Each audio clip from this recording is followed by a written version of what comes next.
Hi, Earth Angels and Divine Beauties! Kamusta? Ito po si Divine Tarot 888 para sa iyong General Tarot Reading, Love Message para sa araw na to. So, hindi po ito sa lahat magre-resonate kasi napaka-specific po ng message. Tingnan natin ang mga energies connected sa iyo ngayon. So, kamusta kayo guys? Comment present para alam kong nanonood kayo. So, we have here, let your friends help you ask for and accept support from others. And then, true love. This is the romance of a lifetime.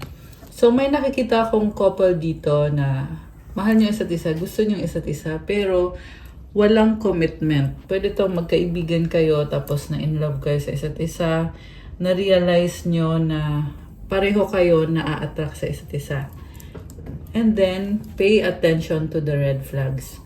So yun nga, dahil mukhang walang commitment dito, so hindi kayo sure kung magtitiwala ka ba sa taong yan, or if ano lang ba to, laro lang ba to, seryoso ba to, hindi.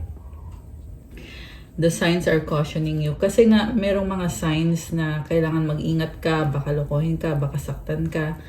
So medyo nalilito ka rin kung dapat nga bang mahalin itong taong to, or kung dapat bang magkaibigan lang kayo. Also, may nakikita kong friend or friends na magbibigay ng advice, at parang yung advice na sasabihin sa'yo is ipapakita sa'yo yung mga bagay na hindi mo nakikita sa taong to. So, siguro nagiging blinded ka ng pagmamahal or ng pag-ibig. Ayan. So, magkakaroon ka ng realization about dito sa taong kadil mo.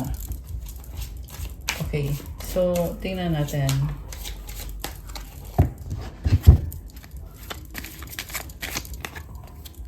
We have, this could be the one you've already met, the romantic partner you seek.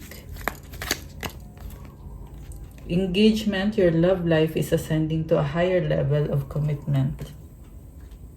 Wow, okay. So, kung dati hindi ka sure sa kanya, pero ngayon, kasi lumilevel up kayo so lalo kang nalilito. Dapat ba kung magtiwala sa taong to kasi nga may mga red flags. Pero ngayon kasi, mas nagiging malalim yung bond ninyo. Chemistry, there's a strong magnetic attraction here. Okay, pareho kang attracted sa isa't isa. And I can see na parang there is this toxic na energy na gusto niya isa't isa, kailangan niya isa't isa. Okay. Express your love. Go ahead and make the romantic gesture. So, may pag-uusap dito na parang nag-aaway. Natawa ko kasi parang may argument sa inyong dalawa. Kung ano ba yung totoo, ano ba itong connection na to. It is safe for you to love. Open your heart to give and receive the highest energy of all. So, medyo intense itong pagmamahalan na nakikita ko dito, guys. Parang sinasabi na sa'yo na huwag kang matakot kasi hindi ka niya sasaktan. Okay, pero totoo ba yun? Yun ang tanong. Codependency. So, ito na nga yung nakita ko na toxic na cycle kasi may codependency. Addictions are affecting your romantic life. And yung addiction na yun is physical or intimate. I mean, kasi nga strong yung attraction sa inyo, so you feel addicted sa taong ito at siya, ganun din siya sa'yo. Pero, yung nga napapaisip ka kung tama ba na makipagrelasyon ka sa taong yan o hindi. Children, your love life is being affected by children.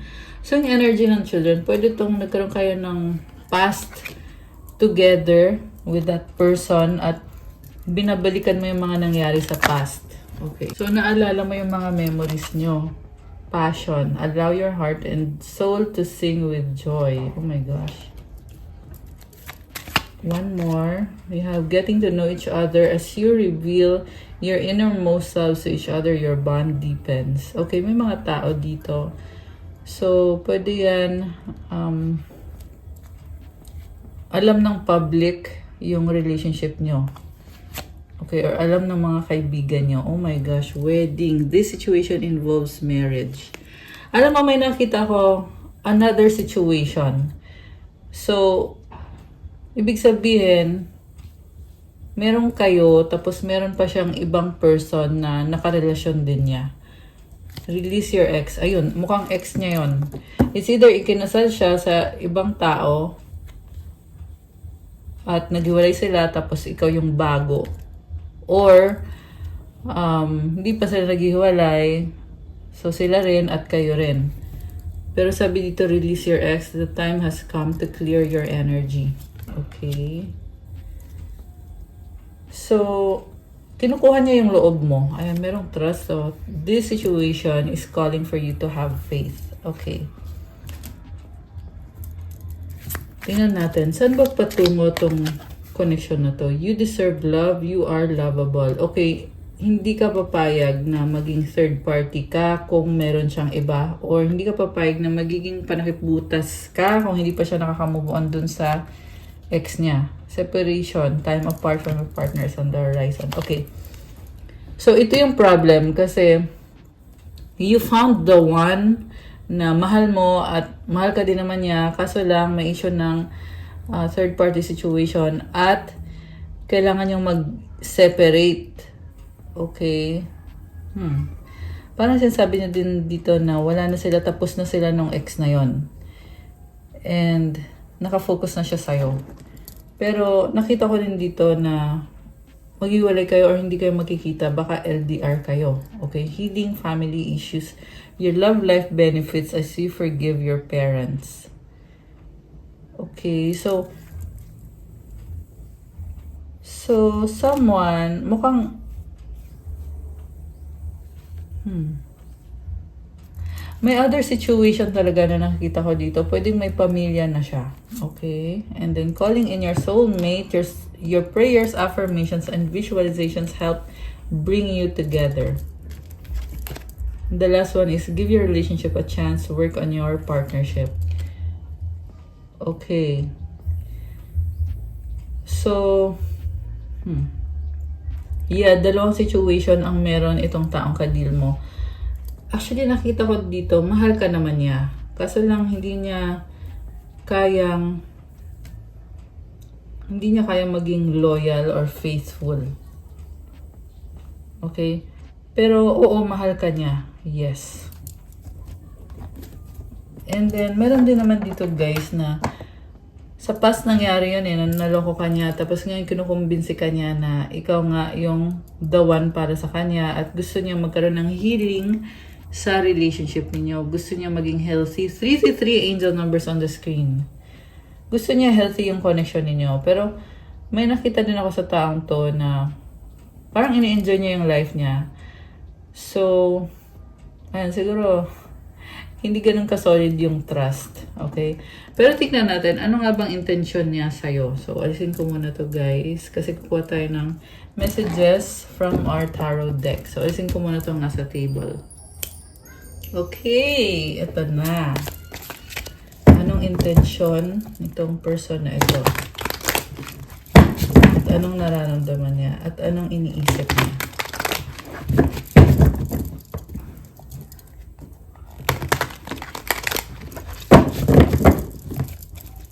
Nga pala, pa-like po ng video, comment, subscribe, hit the notification bell at lahat na.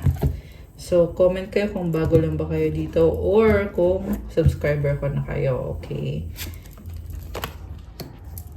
Para ma-acknowledge nyo na kailangan nyo ng gabay at masagap natin yung kwento ng buhay mo dito sa mga tarot readings sa channel na to. At kung hindi naman kayo interesado sa ganitong klase ng video, huwag nyo na pong panoorin, guys. Okay? Oh, interesting. So, overall, energy is King of Wands. Intention niya sa'yo, una sa lahat, nag-a-adjust siya sa'yo, inobserbahan ka lang niya, at gusto niyang patunayan sa'yo na siya nga yung taong magbibigay ng happiness mo. Yung nga lang, medyo mahihain din siya. Okay? Medyo masekreto din siya. Pero maparaan to eh. Parang ito yung tipo ng tao na mabibigla ka na lang. Bigla siya mag-e-effort para sa'yo.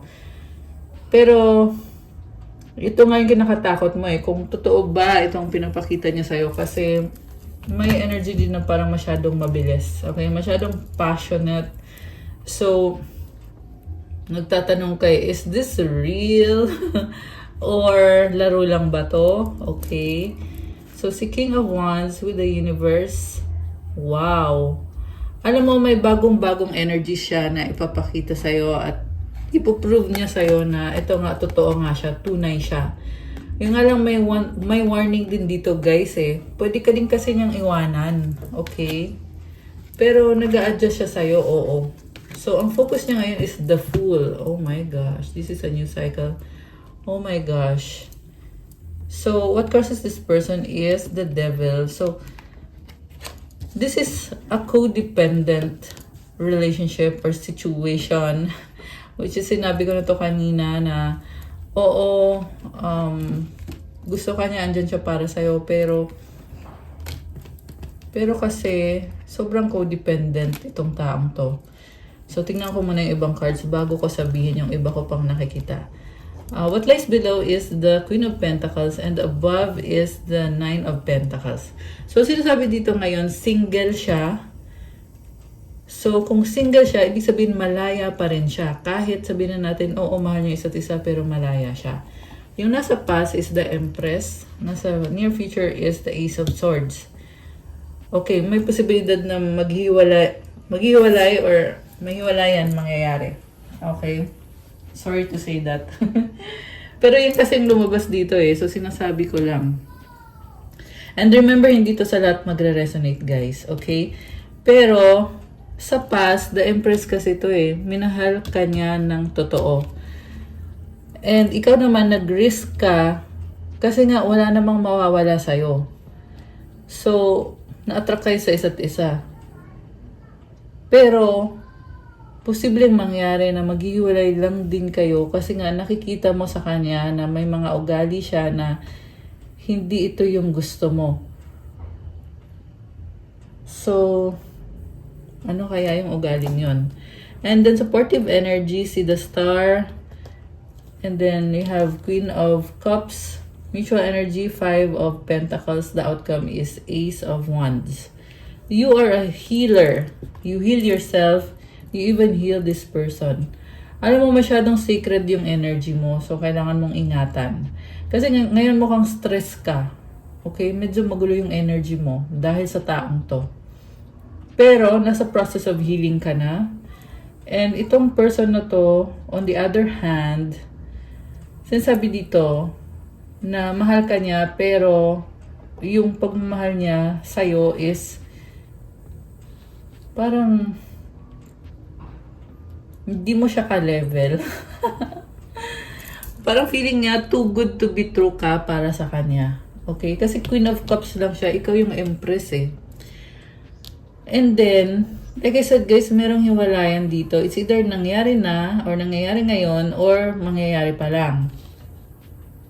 Pero kaya ito lumalabas sa reading kasi andun pa rin yung attraction. Gusto mo pa rin siya. Okay?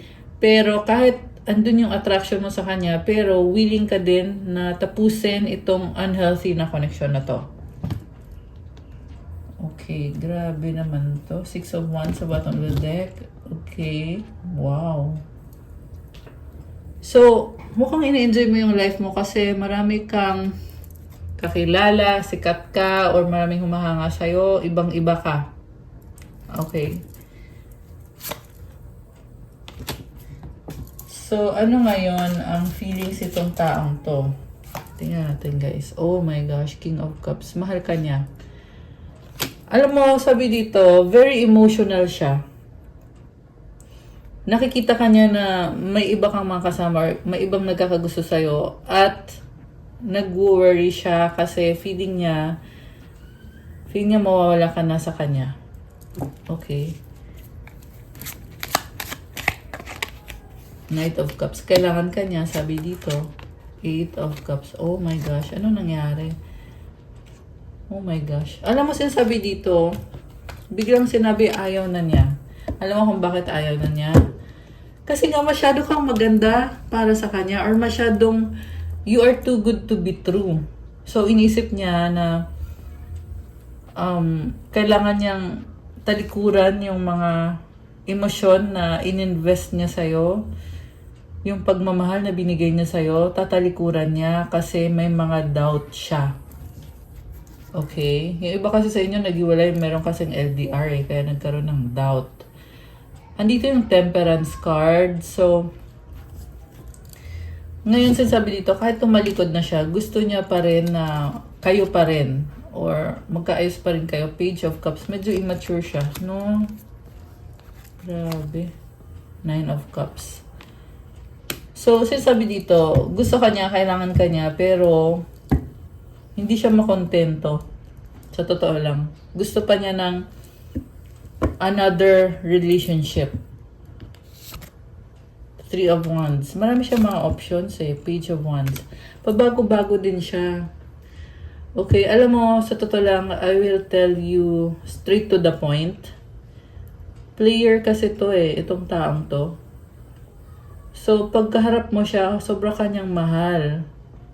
Pero pag hindi mo na siya kaharap, marami siyang tinitingnan na iba-ibang mga options. Medyo selfish din siya. Also, nakikita ko kasing connection dito is walang commitment. Kasi sabi dito single eh. Single ka, single din siya. So ngayon kung single kayo pareho, ibig sabihin, wala kang aasahan dito kasi hindi talaga siya loyal. Grabe. So, pwede kasing ginusto nyo naman yan na walang commitment, single, para hindi kayo masaktan, para safe. Pero mukha kasing nagba-backfire ngayon eh. Kasi masyado kayong malaya. So pareho, merong mga trust issue sa isa't isa. Merong mga doubt sa isa't isa. Okay? I don't know who I am anymore. Don't put up with my BS. Please do what is best for your heart. Is it over? Oh my gosh.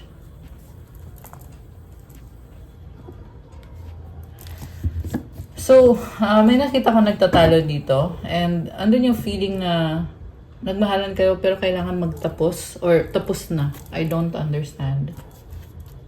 Parang ito yung panandalian lang na klase ng relasyon. Na magmamahalan tapos dadating din sa point na parang ayaw na. Nag-iba na yung ihip ng hangin. Okay. I can't express myself. I have to let you go to find myself. Nakakaloka siya. So, medyo duwag. Natawa ako.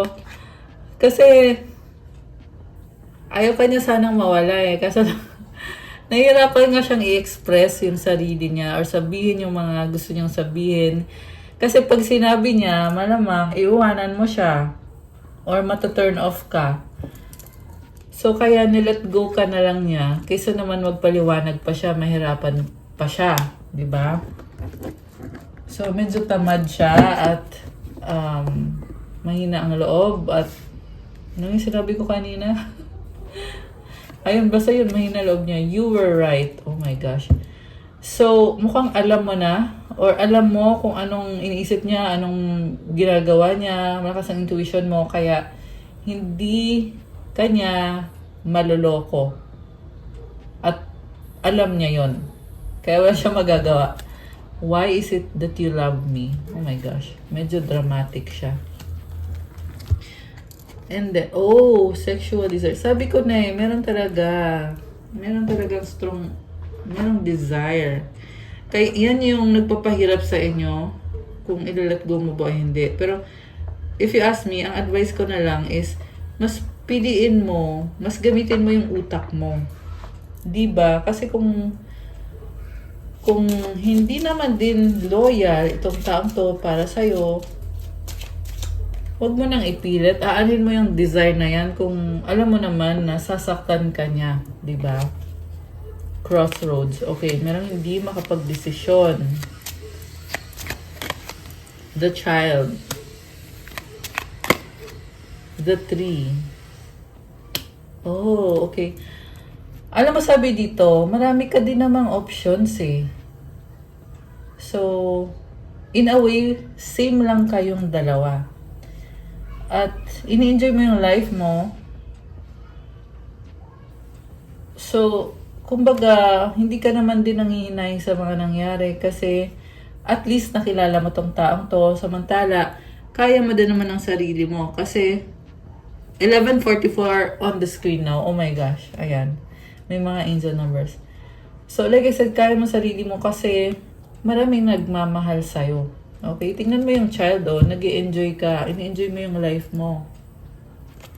Ayan. So, sa bottom of the deck is the stork. So, may movement, travel, may pag-uusap, merong ligawan. Pwede itong may kadate kang iba, habang kadate mo din siya. Okay, pwede din itong baliktad siya. Meron siyang kadate na iba. The whip. Okay, so masakit sa kanya yung ginagawa mo. Pareho lang kayo, sinasaktan niya isa't isa. Pero, nauna kasi siya nauna siya magloko. So, ikaw naman, ginagawa mo lang din naman yung gusto mong gawin. Kasi nga, natatauhan ka na hindi ito loyal sa'yo, itong taong to. Hindi siya loyal sa'yo. So, ikaw, nakikipag-date ka rin. Or, binubuksan mo din yung sarili mo sa mga iba mo pa mga options. Okay? Or kung hindi ka nakikipag-date, ay alam mo sa sarili mo na may someone better pa. Or may iba ka pang options na pwedeng tingnan. The moon. Oh, wow. Sobrang intense. So, alam mo, you are someone very vibrant. Kagaya nitong full moon na andito sa image. At the same time, may ugali ka din na mas gusto mong mag-isa ka at aalisin mo sa sistema mo yung taong sasaktan ka lang din naman. Okay? Grabe, intense. So, nga pala malakas ang energy na Aquarius, Earth sign, Capricorn, Taurus, Virgo, merong Libra, Taurus, Fire sign, Aries, Leo, Sagittarius. Although this can be any sign, malakas din ang water sign, Cancer, Pisces, and Scorpio. Okay. The ring. Oh. The bouquet. Okay.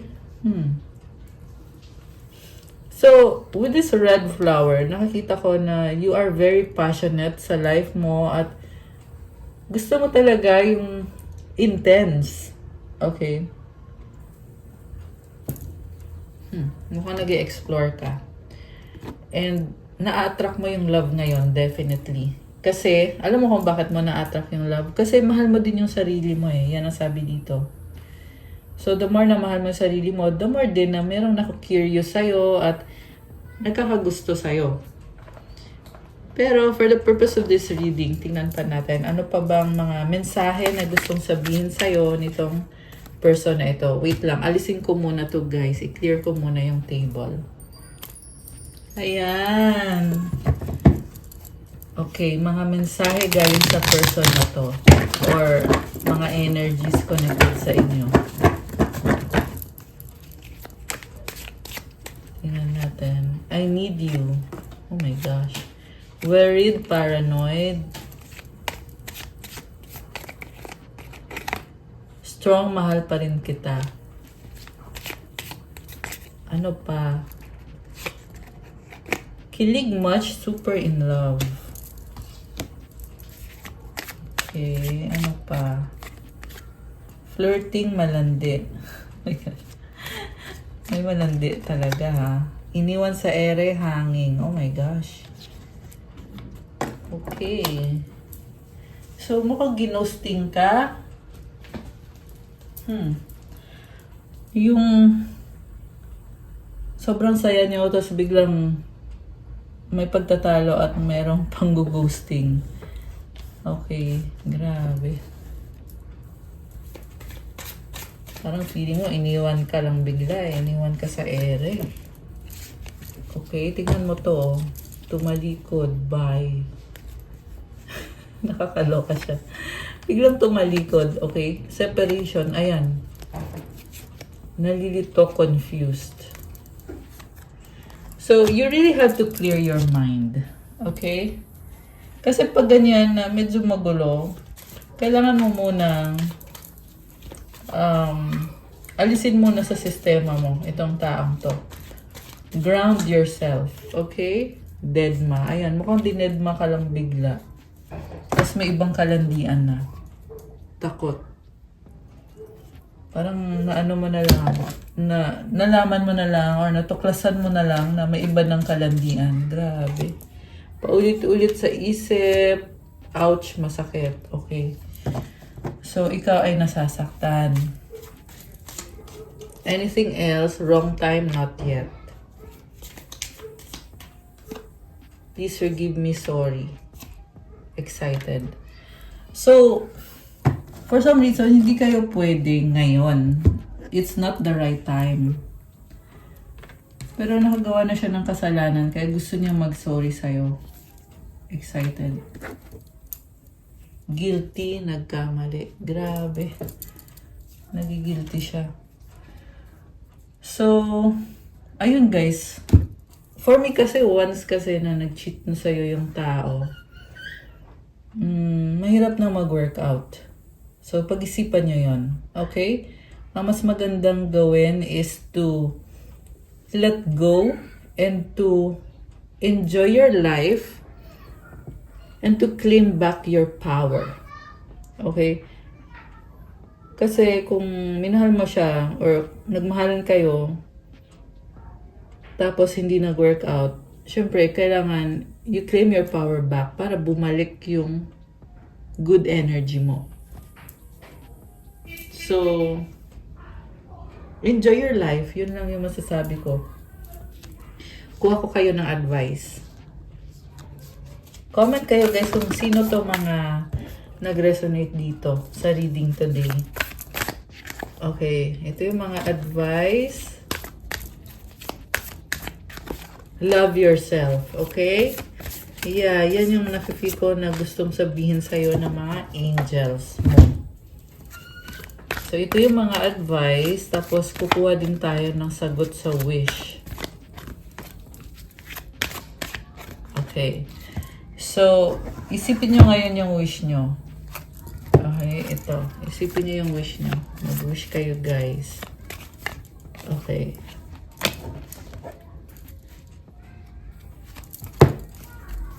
Ayan, mag-wish na kayo.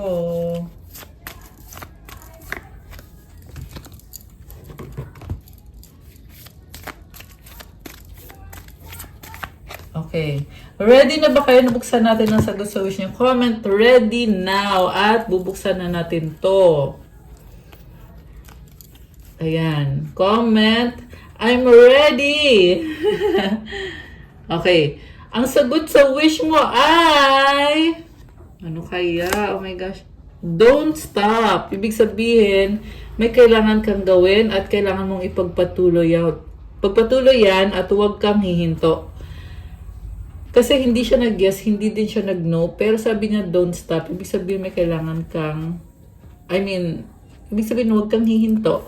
At kung kailan mangyayari ang wish mo, in the near future. Wow! May pagbabago. At ang advice sa'yo, dalawa. Get more information and meditation brings answers. So, huwag madaliin. Okay? Siguro ngayon, meron dito naguguluhan, nalilito. Pero, kailangan mo magtanong at kailangan mo din mag-meditate. Kasi yung meditation, it clears your mind and at the same time, nagkakaroon ka ng mga insight sa sitwasyon mo at sa kung ano yung dapat mong gawin. Okay, tingnan natin yung mga advice. Oh, again. Okay. So, we have truth. When everything is done as an offering, even the act of speaking, you get shown when to talk and when to be silent. Your words come from silence, not fear. You do the talking. Dear Lord, take me over and speak through me. Okay, so mukhang tahimik ka lang eh. Pero, alam mo din naman kung paano ipaglalaban yung sarili mo. And God is with you. Tinutulungan ka ni God palagi at kasama mo siya. Love. It's not about finding love. You are love itself. Help me, Lord, to send so much compassion and caring to the inner child that I always remember I myself am love. Alam mo, sobra ko natutuwa dito kasi sabi dito, ikaw mismo yung love. Nasa sayo mismo yung love. So, hindi mo kailangan habul-habulin yung love na yan. Kasi nasa sayo mismo yan. Hayaan mo na yung taong nararapat para sa'yo, siya yung maghabol sa'yo sa kung anong pwede mong ibigay. At sa pagmamahal na meron ka para sa sarili mo at para sa taong yan. Yung tamang tao. Grabe. And you also need to love yourself, take care of yourself, enjoy your life, stay optimistic. Ang ganda, sobrang saya ng energy na to. Ang ganda din ng colors. Okay, and then you have contentment. You can learn to rest in what you already have and already are. Suddenly you remember, I'm right here resting in God. So, makontento kasi sa totoo lang, sobra kang blessed. Yan ang sinasabi dito. So, kung may mga bagay na hindi sumasang-ayon sa'yo, hayaan mo na. Kasi okay ka. Okay na okay ka. And kasama mo si God. Ayan guys, sobrang consistent yung message. And then you have clear your vibes, Archangel Metatron. Thank you, Metatron, for clearing my energy field. Ayan, may mga energy na kailangan mong alisin at ma-clear mo yung energy mo, mas maging maganda yung energy mo. Leap of faith. I'm ready to take a leap, angels. Thank you for doing it with me. Grabe, oh. So, alam mo, you are taking a risk, hindi para sa ibang tao, but para sa iyong sarili. At itong risk na gagawin mo, sobrang healing ito para sa'yo. Also, I see na andyan yung mga angels mo or yung guardian angel mo na talagang tinutulungan ka. Oh, sabi nga dito, thank you for doing it with me, angels. Ayan, I love it. So, to affirm this message, i-comment nyo dyan, thank you, angels, for helping me to take the leap of faith. This is also a new beginning for you, itong healing process na to. So, i-claim mo na yan, okay? Kasi hindi to, itong healing process mo, hindi to mangyayari sa loob lang ng 1 linggo or 2 linggo. Hindi. It's a long process at magdadala to ng blessing para sa'yo. So, yeah, I love it for you. Congrats. Kasi nasa healing process ka. And the last one is manifesting miracles. Archangel Orion. Thank you, Orion, for manifesting your miracles in my world. I love it, guys. Tingnan mo, ang daming stars. Oh my gosh. Tingnan mo mukha niya, oh. So you are really manifesting miracles right now. And to claim this beautiful energy, comment, I am manifesting miracles. Ayan guys, so congrats again. And that is all sa ating love message for today. Thank you for watching. Pa-like po, comment, subscribe, hit the notification bell.